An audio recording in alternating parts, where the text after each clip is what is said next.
Today I will share with you a story of perception and reality.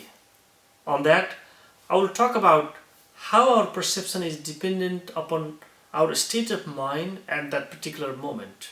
For example, every time we interact with someone, co-worker, let's say, or if when we see some event, some happening on the street, we form a perception of what we saw. But different people may see the same thing differently based on their state of mind. It has been said many times that we don't see the world the way it is, we see the world the way we are. It was around 2003-2004, and I used to work for a non-governmental organization in Nepal, and we used to build water supply and sanitation systems in a very remote village site.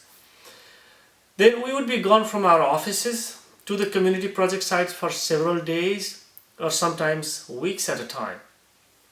Our longer trips used to be in the very early phase of our project, collecting a lot of socio-economic data, health and engineering survey data.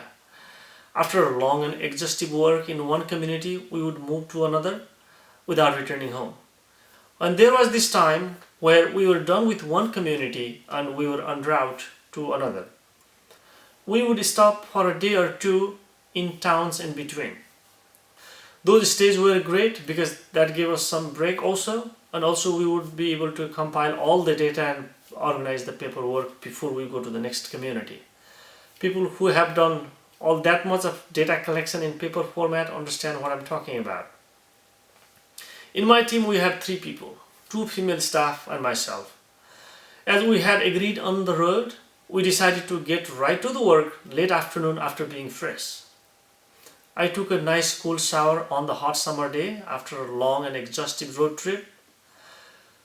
I came downstairs where 2 female staff were staying.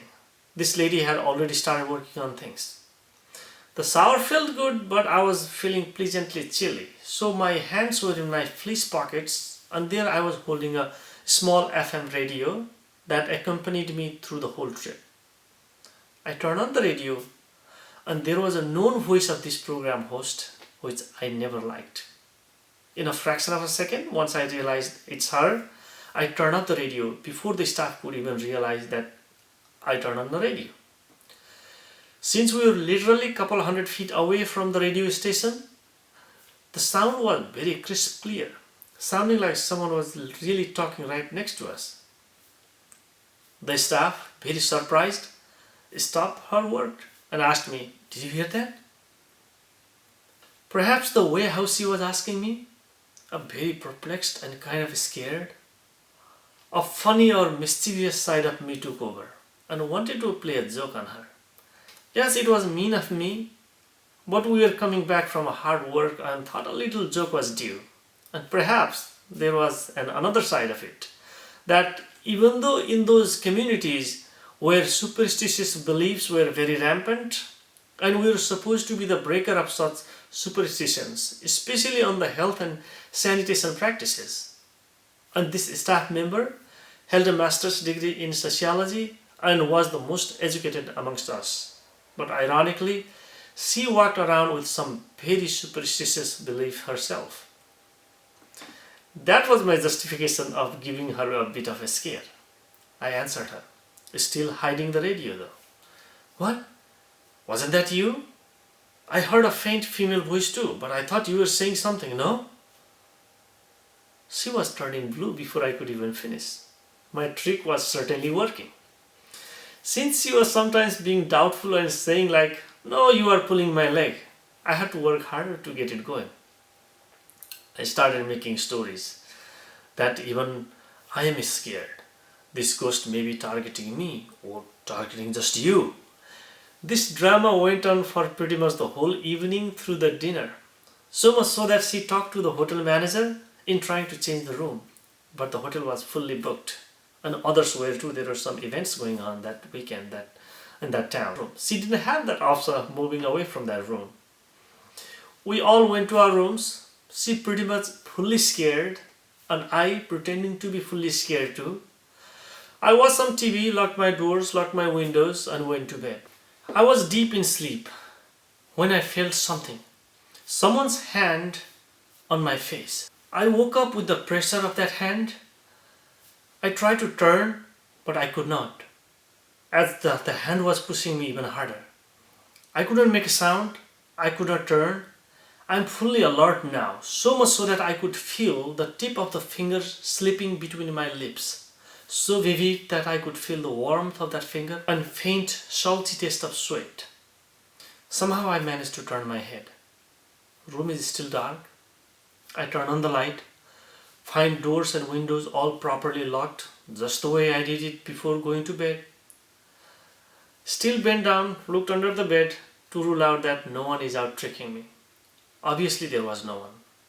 I smiled as a thought crossed my mind, so who is the real victim today? Ladies and gentlemen, I am someone who grew up hearing a lot of ghost stories. But perhaps oversupply of such stories, I grew up disbelieving more and more of such stories that I heard as well. No matter how persuasive the stories were, no matter how authentic the person is telling me their real life stories, I just could not believe any of that. But here I was, a few hours after torturing someone, while the whole town is sleeping. I am the one who is fully awake, going through the bed, going through the door, going through the window, after having such a physical reaction from an imaginary fear. So, what is the moral of the story here? Karma is something, certainly. And don't play jokes too long on your coworkers, maybe, depends. But here I'm seeing something little deeper than that, more realistic than that. How often does it happen that two people come from a street seeing some incident and the two people have two different stories just because they were in a different state of mind? How often does it happen that we think we know what other person is thinking in an interaction, but the person may be in a whole different realm? We just don't know. But our state of mind and in interaction, the other person's state of mind defines the reality for us. That's where we need a conscious effort to break that default mode. With this, observe your state of mind, ask questions, validate your assumptions, and get one step closer to see the world the way it is. Thank you.